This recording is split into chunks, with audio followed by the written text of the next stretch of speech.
Hey everyone, Chris here. Thanks for checking out the podcast.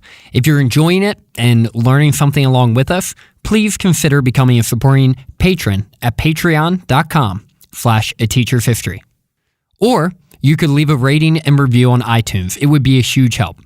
If you'd like to raise your hand and participate along with us, you can find us on Facebook, Twitter, @ateachershistory, or shoot me an email, chris@ateachershistory.com. All right, let's get on to the next episode.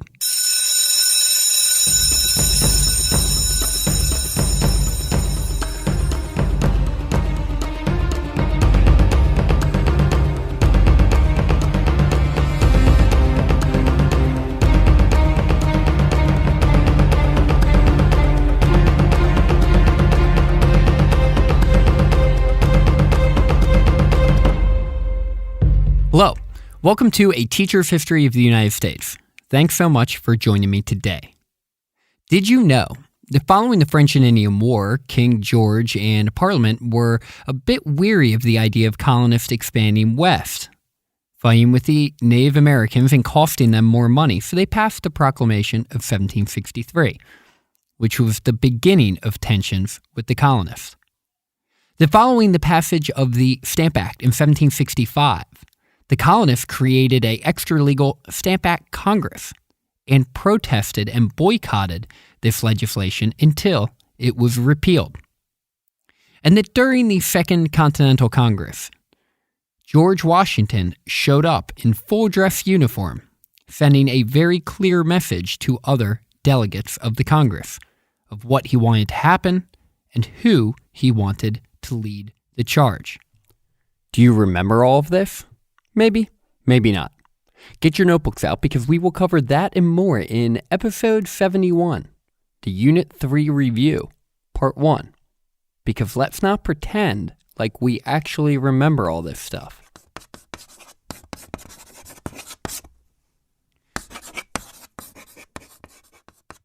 All right, everyone. Welcome into episode 71, Unit 3 Review, Part 1. And just like I mentioned, I believe it was back in episode 51 when I began the 51, when I did the Unit 1 and Unit 2 review. We'll be reviewing each unit as we go here. And the Unit 1 and Unit 2 review it covered a ton of stuff. And at the end, I sort of squeezed in the actions between 1763 and 1776 that led up to the Revolutionary War. But I felt like I went through it really quickly, which I did because it was at the end of a content-heavy episode, and I didn't quite do it justice. So here in episode 3, or the Unit 3 review, we're going to dip back into Unit 2 just a little bit. And Part 1 today, we're going to cover from the end of the French and Indian War up to the Battle of Bunker Hill. And then next week, we'll cover from Bunker Hill and 1776 and the Declaration of Independence all the way through to the signing of the Treaty of Paris. And then we'll be all wrapped up with the Revolution and time to move on to Unit 4. So let's jump right into it now. Until the mid-1760s, Parliament had not really tried to tax the colonies, but as you may or may not remember, following the French and Indian War and the seemingly insurmountable debt that Britain found itself in, they felt like it only made sense to ask the colonies to pay what they thought would be the colonists' fair share. But many colonists recognized the futility of this from the very beginning, with Benjamin Franklin stating that, quote, compelling the colonies to pay money without their consent would be rather like raising contributions in an enemy's country than taxing of Englishmen for their own benefit. Remember that the colonies were coming off an experience of benign neglect or salutary neglect, whichever reference you'd like to use. But during this time, Britain was more or less allowing the local legislatures in the colonies to operate the government in many of these areas. Up to this point, there had been men in Parliament and the colonies who were in favor of some type of taxation policy in the colonies, and to be fair, this idea was widely circulated and never truly challenged. Another factor to consider is that the colonies were still an active drain on Britain. If you remember, following the French and Indian War, the British passed the Proclamation of 1763, forbidding the colonists to move west of the Appalachian Mountains, knowing that it would cause conflict with the natives and force them to spend more money on a defense that they, at that time, deemed unnecessary. But just because the proclamation was passed doesn't mean all the colonists actually listened to it, with many of them forcing their way west and encroaching on native lands anyway. To make matters worse for the natives, the French had all but been banned from North America, and therefore, for all intents and purposes, the competition with trade with the Native Americans was more or less non-existent. Knowing this, some British traders were transparently cheating the natives out of money and forcefully trying to eliminate those that stood in their way.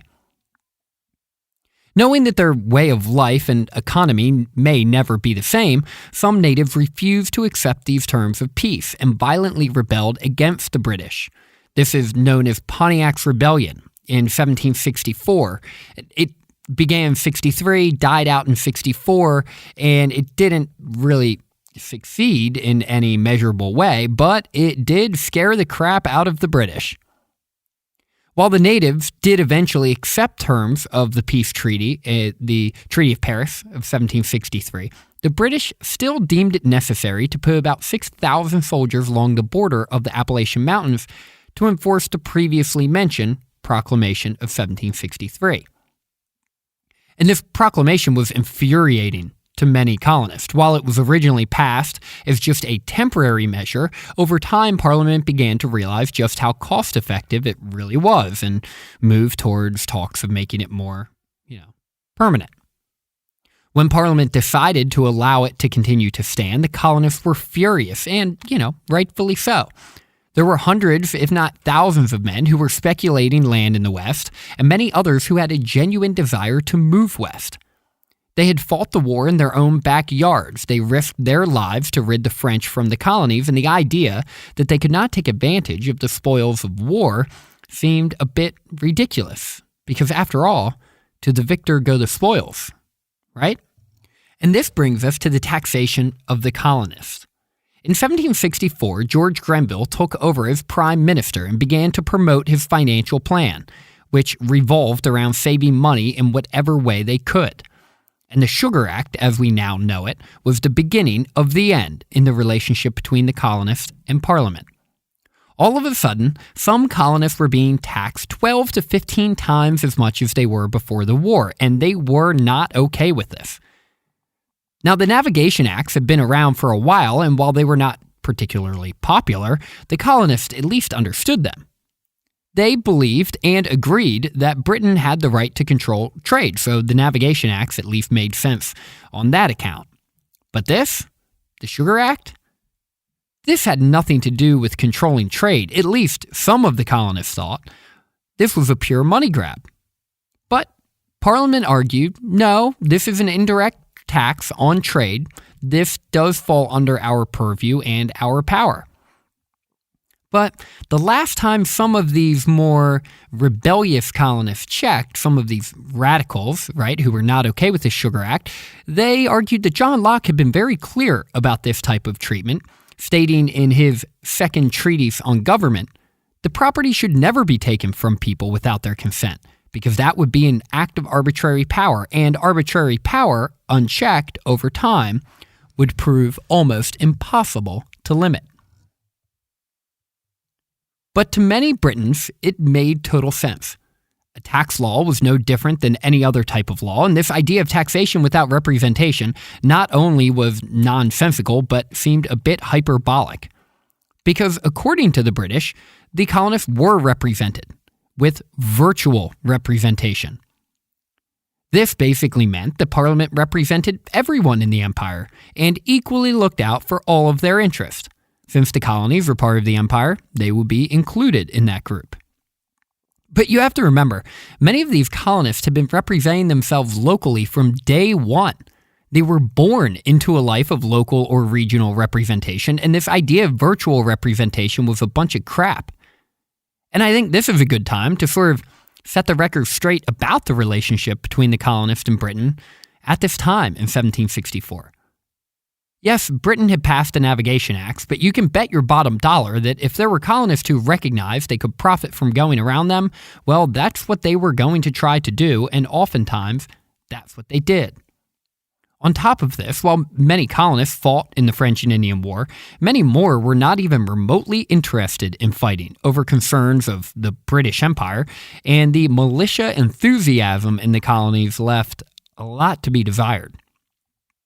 In short, by the mid-1760s, the colonists had a loyalty to the king and parliament, yeah, but they really were not enthusiastically part of this British Empire and willing to do whatever it took to support it. And this became all too evident the following year in 1765.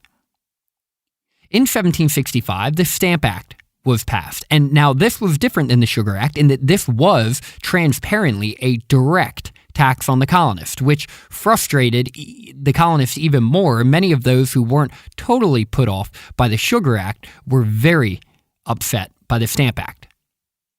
And while the British did not plan on bringing in a ton of revenue from the Stamp Act, Grenville had reasoned that it would at least help with, quote, defraying the necessary expenses of defending, protecting, and securing the colonies. But in reality, this act was incredibly ineffective, and almost no duties were actually collected. Because while the Sugar Act was a tax that Britain could reason had to do, like I mentioned, with regulating trade, they couldn't make that same claim about the Stamp Act. And this was when colonial debate really picked up. Patrick Henry got the Virginia legislators all riled up, and the Stamp Act Congress was established.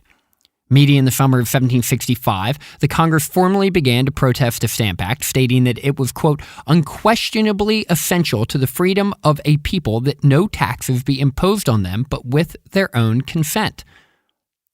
This summer, the summer of 1765, is when some of the British in the colonies truly began to understand the fury of the colonists. The Sons of Liberty was formed, and mob rule became commonplace in some parts of some coastal cities. With many of the stamps being sent to the colonies prior to the November 1st implementation date, the men in charge of executing these laws were threatened, beaten, and had their property destroyed. It was at this time that the Sons of Liberty had many supporters, but just as many detractors, with John Adams remarking that, quote, when the pot is set to boil, the scum rises to the top. Not a ringing endorsement for his cousin Sam. While Parliament knew there would be a little bit of blowback on the Stamp Act, they did not expect it to be as loud as it was. It was at this point the colonists began to take offense to the fact that Britain was more or less denying the idea of no taxation without representation. And some colonists even contended that buying a stamp was in essence giving up your right to self-government. Oh, and don't forget, the Parliament had also passed the Quartering Act, which put British troops in cities like New York and Boston and housed them in available buildings, which seems strange since the colonies were not at war with anyone. Therefore, what exactly were the troops doing there? I'm sure you can imagine that some of the colonial rebel leaders were creating answers in their own mind to those rhetorical questions. In March of 1766, following a colonial boycott on British goods, Parliament decided to repeal the Stamp Act, giving the rebel leaders a public, albeit brief, victory to celebrate. The same day Parliament repealed the Stamp Act, they passed the Declaratory Act, basically saying that even though the Stamp Act was repealed, they still had the right to tax the colonies whenever they wanted, and tax them whatever they wanted. Yeah, sure you do. But Parliament was serious, and they made sure the colonists knew it. They exercised that power with another act, the Townshend Acts. See, many in Parliament believed that the problem with the Stamp Act was that it was a direct tax. Therefore, they decided they would levy another indirect tax similar to the Sugar Act, and the colonists would likely go along with it. So this is what they tried to do. In June of 1767, they passed the Townshend Acts, which were taxes on glass, lead, paper, paint, and tea. But it wasn't just a tax. Parliament also established the Vice Admiralty courts that forced those accused of smuggling to defend themselves without a jury of their peers. It also was suspicious because the new commissioners, who were the ones who would profit off of the seized property, usually were given about 1/3 of the value. So when the Townshend Acts passed, the colonists were ready. They immediately called for a boycott on imported British goods, a boycott that was pretty effective and significantly damaged the trade relationship between Britain and her colonies. At this point, the debate about the relationship between Britain and her colonies reached an all-time high. In 1768, the Massachusetts General Court issued a circular letter to other colonies, sharing their opinion that the Townshend Acts were infringements upon their natural rights, and asked the colonies to join them in their protestations. John Dickinson, an attorney from Pennsylvania, then published the Letters from a Pennsylvania Farmer, which detailed in pretty plain English all of the very legitimate reasons why Britain should not be able to tax the colonies without the colonists' consent. As the 1760s drew to an end, tensions began to die down a bit, but were not totally dead. Throughout all of this, many in Parliament thought the colonists were being unreasonable, and looking back on it, those opinions may have had some merit. Britain, in the minds of some, was just trying to levy small taxes on the colonists to help pay off the debt from the French Indian War and pay for the services that they were providing for the colonists' benefit. But the biggest issue in all of this was that the legislators in Britain failed to properly listen and understand the complaints coming from the colonies, nor did they take them seriously enough. This led many colonists to believe that they weren't being heard or understood, and if they were being heard, they definitely were not being understood. In their minds, the colonists' minds, actions spoke the loudest, and the actions from Parliament were both frustrating and insulting to many in the colonies. And this leads us to the fateful night of March 5th, 1770. Boston, a city of about 16,000 citizens, was housing almost 4,000 redcoat British soldiers. These soldiers were severely underpaid, at times obnoxious, and often taking small odd jobs to make ends meet. Some of them were acting with a license to instigate and usually were getting away with it. Many of the colonists in Boston were sick and tired of these soldiers being in their city and treating them this way.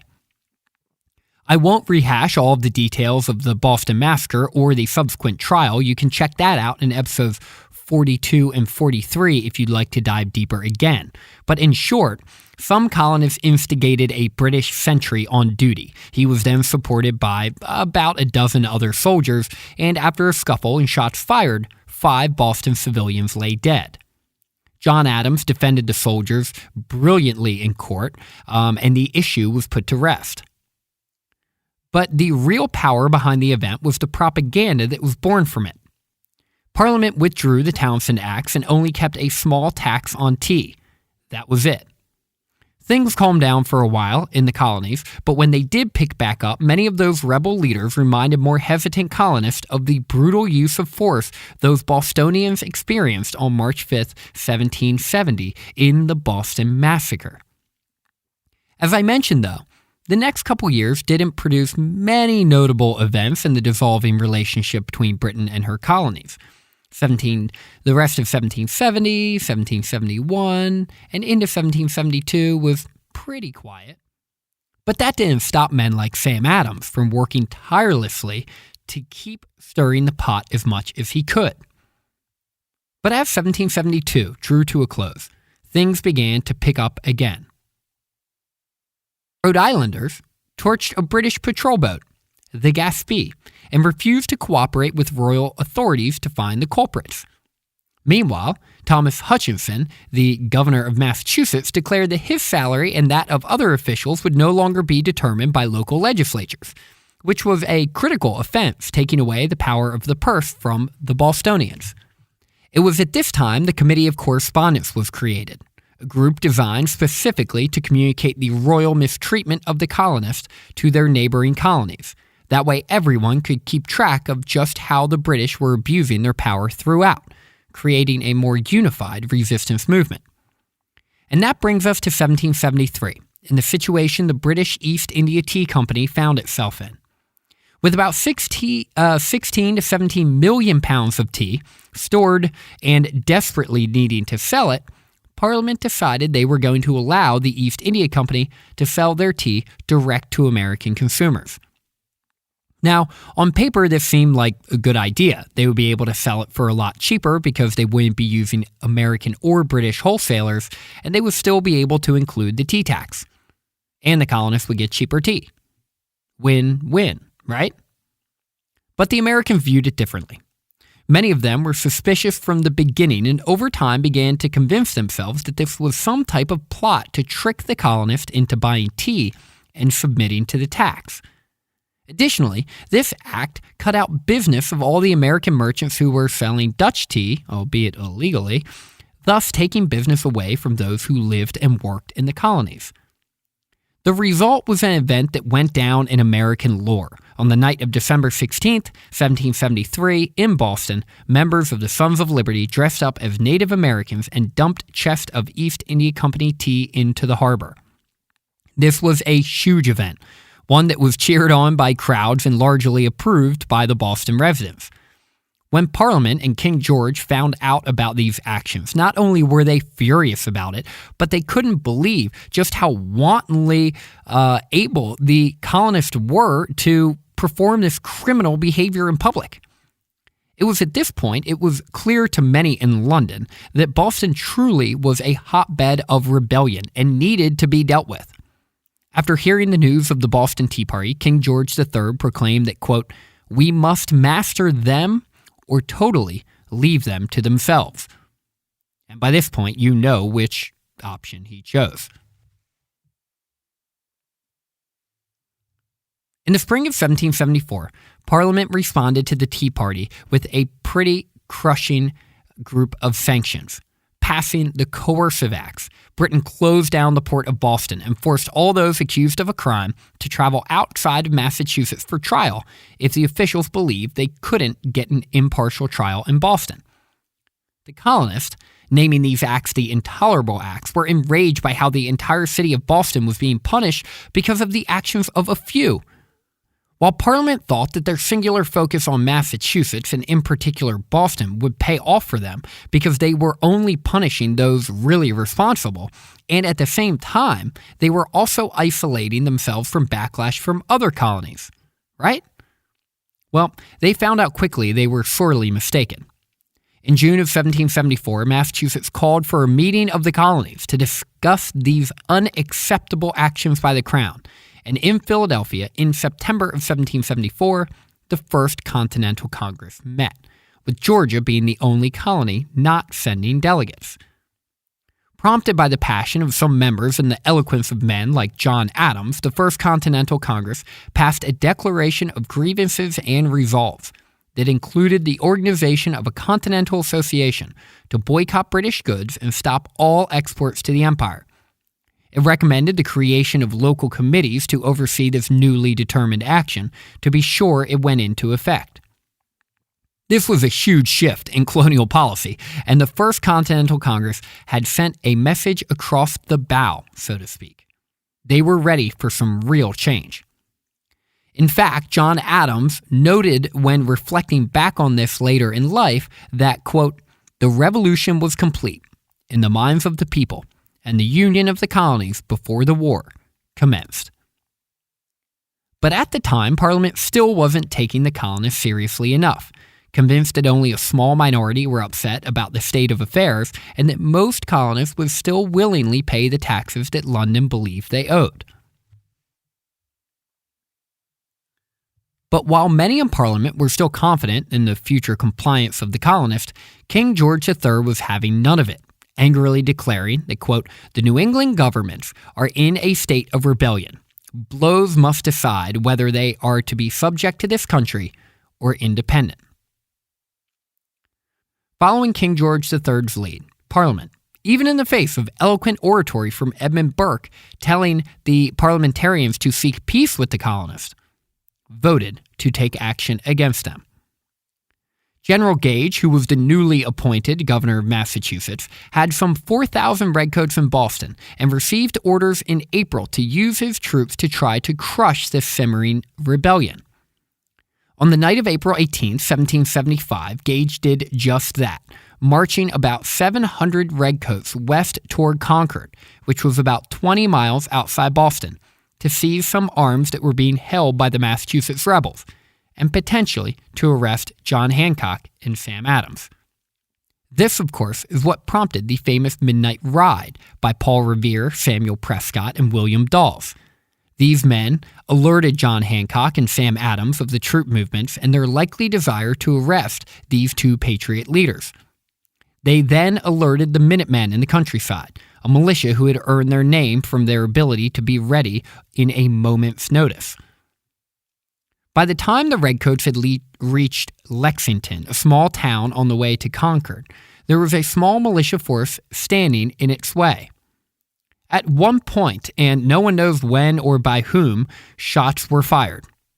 The militia fled, only to meet the Redcoats again in Concord.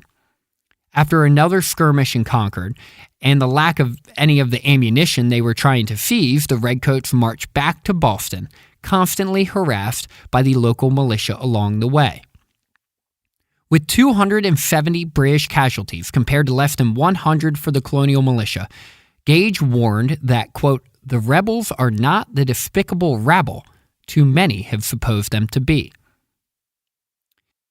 It was at this point that militia from surrounding colonies began to swarm to the greater Boston area in support, and the Massachusetts legislature sent an expedition to capture Fort Ticonderoga. When word of this violence reached Virginia, George Washington lamented that, quote, "a brother's sword has been sheathed in a brother's breast, and the once happy and peaceful plains of America are either to be drenched in blood or inhabited by a race of slaves. Can a virtuous man hesitate in his choice?" On May 10, 1775, the same day as the seizure of Fort Ticonderoga, the delegates met again in Philadelphia for the Second Continental Congress. The scene was a bit different from the first. There was Patrick Henry and Sam Adams this time, the newly embittered Ben Franklin. Remember, he was made to look like a fool in Parliament a few years earlier and was firmly in the Patriot camp. Thomas Jefferson, fresh off of his release of the Summary Views of the Rights of British America, was also present. Oh, and don't forget that George Washington literally showed up in his dress military uniform. Wonder which way he planned on voting. They elected John Hancock president of the proceedings again and were under pressure to make a lot of really important decisions for the future of these colonies. They created the Continental Army and placed, let's see. Oh, yes, George Washington, the guy wearing the military uniform, in charge of it. While the Congress was hotly debating what type of political statement they were going to formally make, an event that pushed many of them over the edge was unfolding in Boston. Remember, when the British troops marched back to Boston following the skirmishes at Lexington and Concord, they were more or less stuck on that peninsula, surrounded by a bunch of colonists who were not particularly happy with them. By mid-June, the colonists had seized the high ground around the city at Dorchester Heights, Charlestown, Breeds Hill, and Bunker Hill, and set up artillery on Breeds Hill. Gage knew he had to act, and on June 17, 1775, he sent his redcoats towards the colonists' position on Breeds Hill, making 3 direct assaults toward the colonial defenses on the high ground. The British took really heavy losses, but were able to finally take the redoubts when the colonists ran out of ammunition. This battle is, of course, dubbed the Battle of Bunker Hill, even though it was fought on Breeds Hill.